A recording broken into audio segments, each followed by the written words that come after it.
welcome, hi, hello to Updates with Brandon Newsman.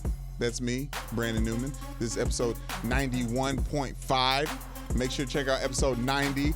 When we try to build this show and we think about the rundown, I'm watching TV, I'm watching sports news, I'm reading articles, and Chris Broussard was trending. And I was like, I know Chris.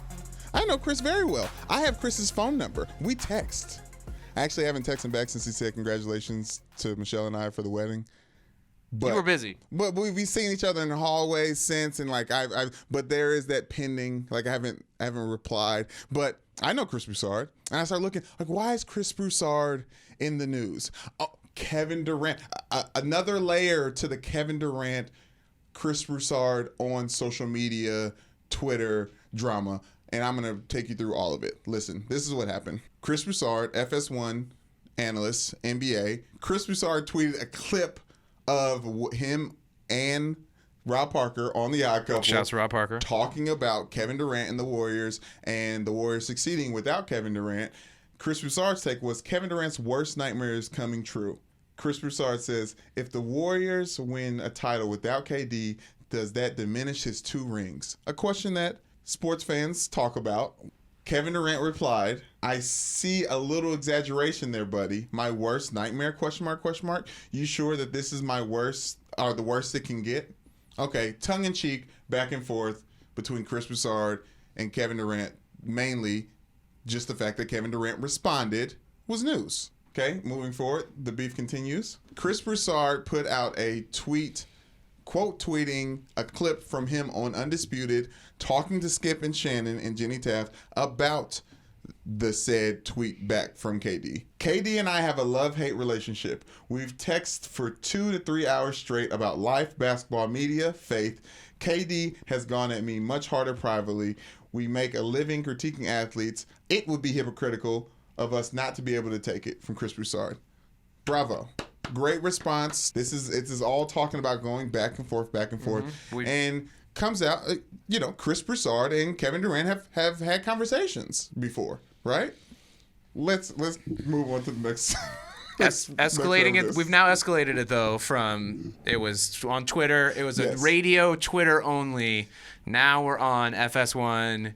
Yes. The stakes have been slightly raised. Yeah, there's the meta level. It's moving through the right. And I car wash, if you will.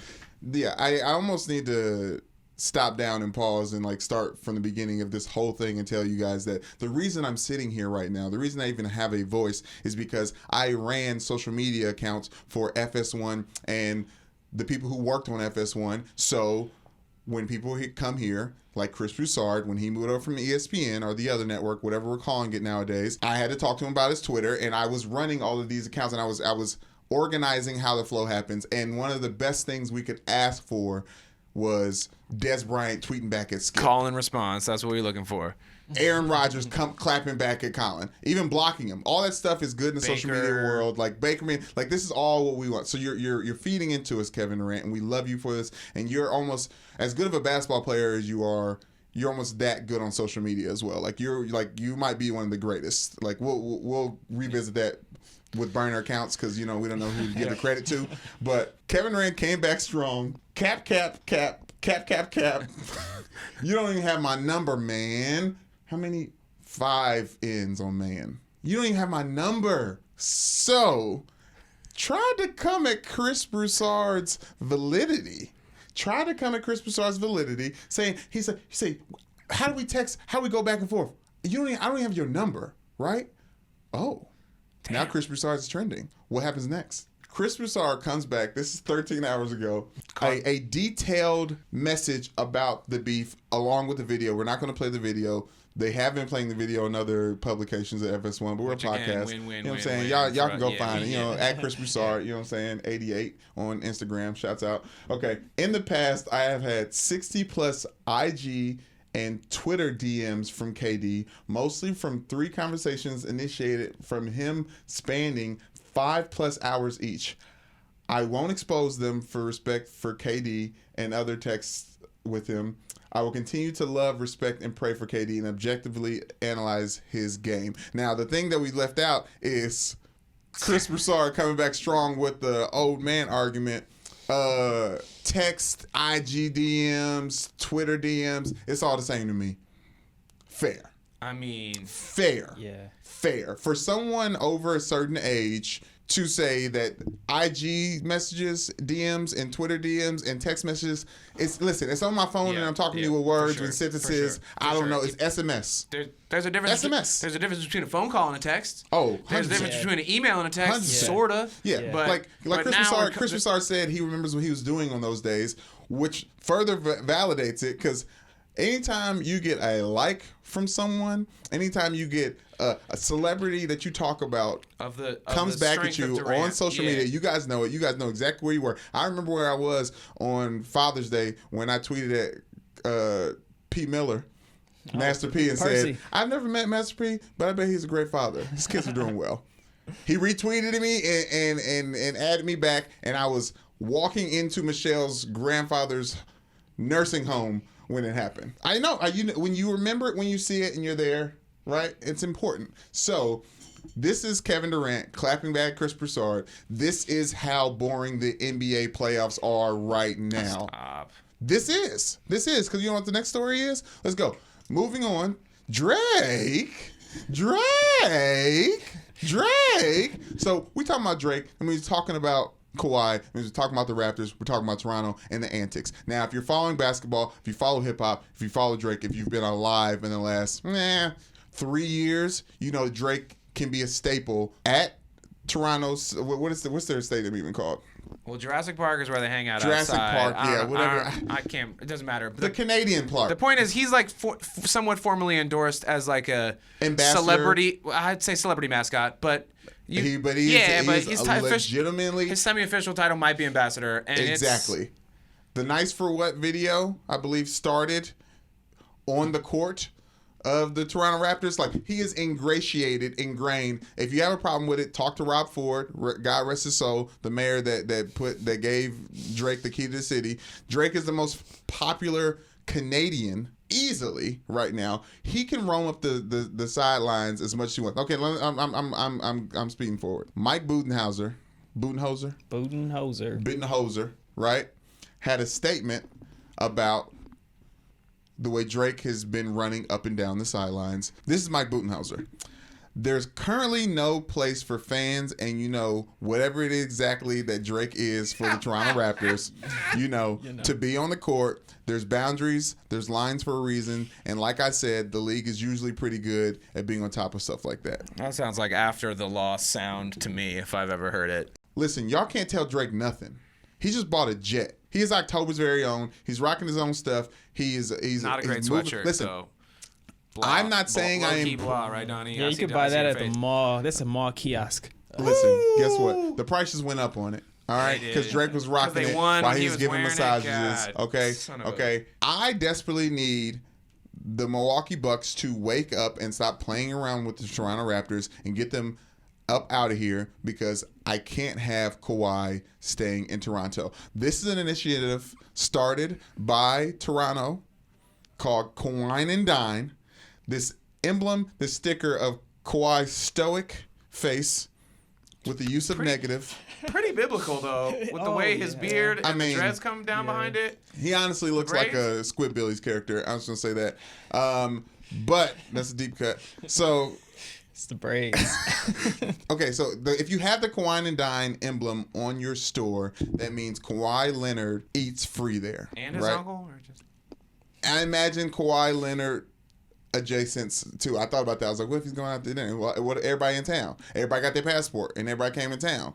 You know what I'm saying? Right. Like, what everybody eating for free? Probably. Now, they're trying to have him eat for free to make him stay. They need to stop playing. The Bucks need to win because Kawhi could... Listen. You think if the Raptors win the Eastern Conference Finals, he's more likely to stay?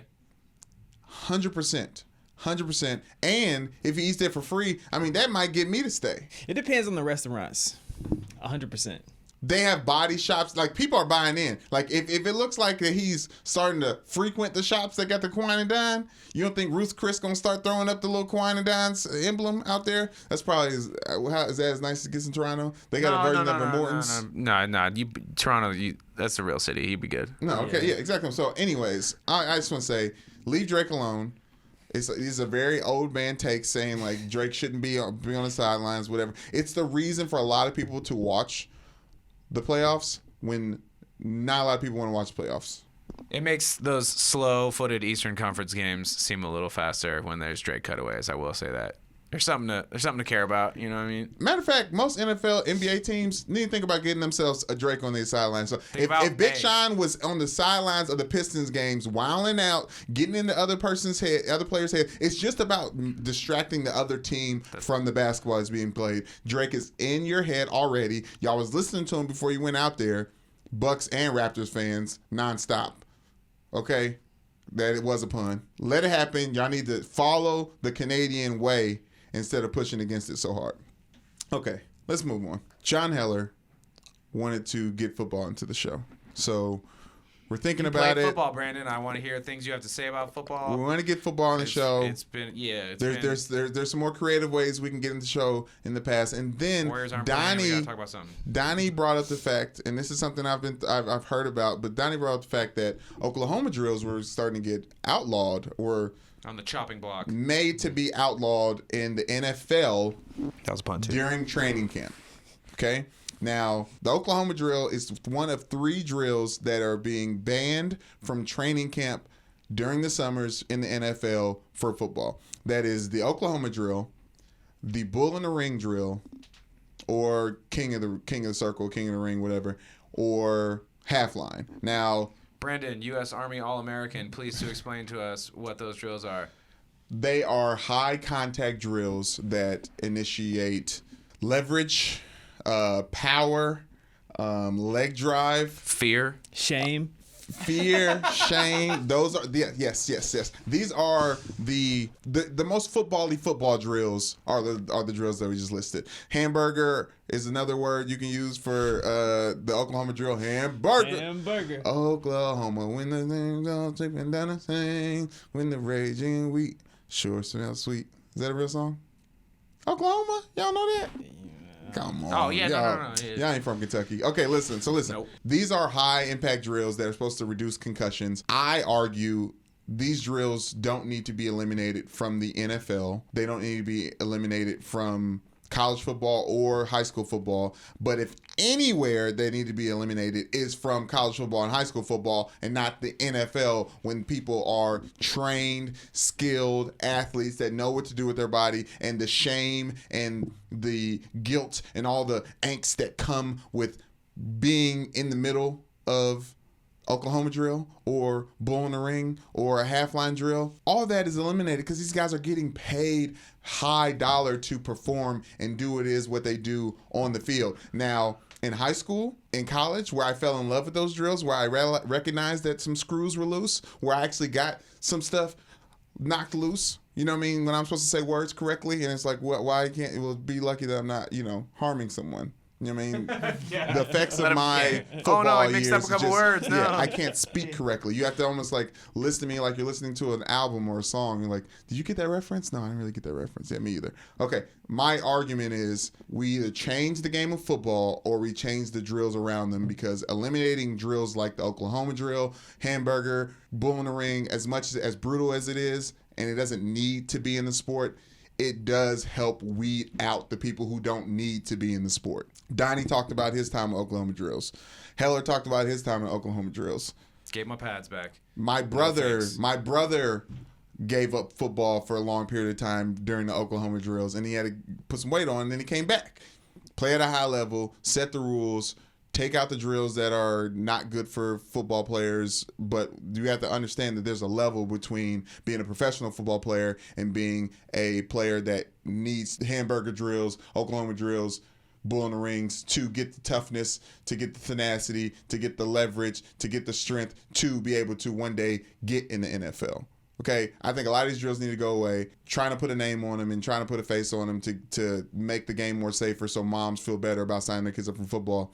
Get out of here. It's time to check the tape. We had Kendrick Perkins in here spitting that real all day long. But the topic that I want to get into is Joy going ham on the Lakers. I think you guys heard me bite my tongue a little bit about where Joy thinks the Lakers are going and the dysfunction that's going on right now after Magic Johnson spilled all the tea. I'm a little bit more optimistic. I'll let y'all know what I think when we hear what Joy talking about. Talk to him, Joy. First of all, we all know he's not going to be coaching there for 3 years because Jason Kidd is sitting right there the whole time. Okay, that's one. Two, he is right. Everything he's saying is completely true. That is how you should build an organization. It's not about just getting all the guys in the court on the same page, which is hard enough as it is. Right. You have to get every single person from the top to the very bottom, from your highest paid employee to the lowest, all on the same page with the same mantra, the same culture. That's why the Spurs are successful. That's why the Patriots are successful. That's why the Warriors are successful, because you have everyone understanding we are a championship organization. When you come to work, you do championship level work, or it's bye. And that's not the case with the Lakers. It's you just come to work and then you figure out what you want to do when you get to work. And that's just the truth. It has so been in the I past, believe yes. that Frank Vogel said the right thing. Do I believe that that's going to happen? No, because we still haven't heard from Jeannie Buss. She needs to come out and say these are the two people. I want to hear two names, Vogel and Pelinka. I don't want to hear about nobody else. I don't want to hear about no Tim Harris. I don't want to hear about no Rambuses. I don't want to hear about LeBron. I don't want to hear nothing else. Rich Paul. And LeBron has rightly distanced himself from it because this is not LeBron's mess. This was messy way before LeBron got here, and this is not his responsibility, and he did not damage this. Let me address some things. I had to get in a row what I wanted to talk about. Frank Vogel speaking on where he wants the franchise to go. I talked about it on the podcast. Someone voicing some sort of direction for the Lakers is a step in the right direction in the first place. Obviously, they hired Frank Vogel with Jason Kidd as the assistant coach to be there to help out with the point guard assistant. Yeah, the point guard. Yes. The point guard, the one who interviewed for the job but couldn't get the job because he wasn't good enough for the job. But that doesn't mean that they don't like him for the job one day. Hence the 3-year deal with Frank Vogel. Hence the relationship between Jason Kidd and Frank Vogel. Frank Vogel said they had a lifelong conversation with he and Jason Kidd. I truly believe Frank Vogel is going to be the head coach of the Los Angeles Lakers the entire time that LeBron James plays out the rest of this contract. I truly believe that. I think Jason Kidd is there to step up and step in for a developed Lonzo Ball, further on developed Lonzo Ball at that point in time with Jason Kidd, and the head coach for the Los Angeles Lakers will be Jason Kidd eventually, but I don't think it is right now. Focusing on Lonzo is smart. I believe in the Lakers. I believe in the future of the Lakers. We have a lot to see what happens in free agency, but I'm not even betting on free agency as much as I'm betting on the development of Lonzo Ball, the development of LeBron James in this role now, taking a back seat and recognizing that the Lakers aren't trying to win with him right now. The Lakers are not trying to win with LeBron James right now, but they are trying to win championships with Lonzo Ball in the future, and I'm okay with that. Okay, we in the comments. You guys are being very vocal. I see we put some thirst trap out there for you, seeing that Kendrick Perkins really clapped back at Kyrie really strong. Y'all was like, ooh, what else he say? Ooh, what else? Yeah, he gave it to people. He lets people know. So y'all in the comments, voicing your opinions on it. Well, shouts out to y'all. Make sure you subscribe. Tell your friends to subscribe. Y'all, it could be better. I want to see that number. I want to see that number jump. Okay, I want to see that number jump. Okay, we're in here. Let's start with Ant. Did you know this is the 3rd straight year that the Trailblazers have been swept? You don't say. Yes, but they didn't get they didn't get swept. They went farther, though. That's what I'm trying to say. It's like farther is better. More games, good. Yeah, less games, bad. Like sweeps are bad, sure. KP spitting big facts. Big facts is a great nickname for Kendrick Perkins. Now that I think about it, I like that. I like that for anybody. I like that for me. Damn right, she got to walk, Brandon. It's wartime, not Tour de France time. Amen. Talking about Bruce Koepka. Bruce. I always call him Bruce. Brooks Koepka's girlfriend. Don't try to kiss me. Are you a golf ball? Are you a 9-iron? Are you a tee? Are you my caddy? Change your name to Katie Caddy. I don't. Ooh. Joshua S. Lawrence says, awesome podcast. Long live Queen Petty. Long live Queen Petty. Thank you, sir. We appreciate it. I'll tell Joy you said so. Ashley for the win. LOL, it's golf. I would give you credit for that, but she corrected me after the podcast. She meant it in a different way. So, Behind the scenes, behind the scenes, taking credit away. This will actually scroll up. See, Alexis said, going to the Brooks Koepka-no-kiss. Queen Gorjo knew not to kiss King Leonidas before he went into the battle to fight the 300 Spartans. It's battle time. No soft shit. This is the type of examples. These are the type of pop cultural references I'm looking for to back up my takes, people. Also, the fact that she started with a blurb that gave context as to which the comment was referring to. I mean, it's very helpful. That's a top 5 comment for us right there. Ladies in the comments, we appreciate you. I've never been confused about what you had to say. Guys, clean it up. Male privilege is a real thing. I'm happy Magic told us out of the story. His truth. # Magic forever. Says Simply Kenya. See, like, look, Kenya. Simply Kenya. Like lemonade. Simply. Like that lemonade you've been. Anyone sip, one sip. Okay, that's it for episode 91.5, updates with Brandon Newsman. Make sure to check out LeBron's Lakers lost the Magic, episode 91 with Kendrick Perkins. A lot of jewels in there. I see you guys are watching. We up to 3,000 views already. The next day of the upload. I like that. Keep watching. Kelly and friends about it. We putting out more content. Come back. We here. We love y'all. Crazy Gang. We out.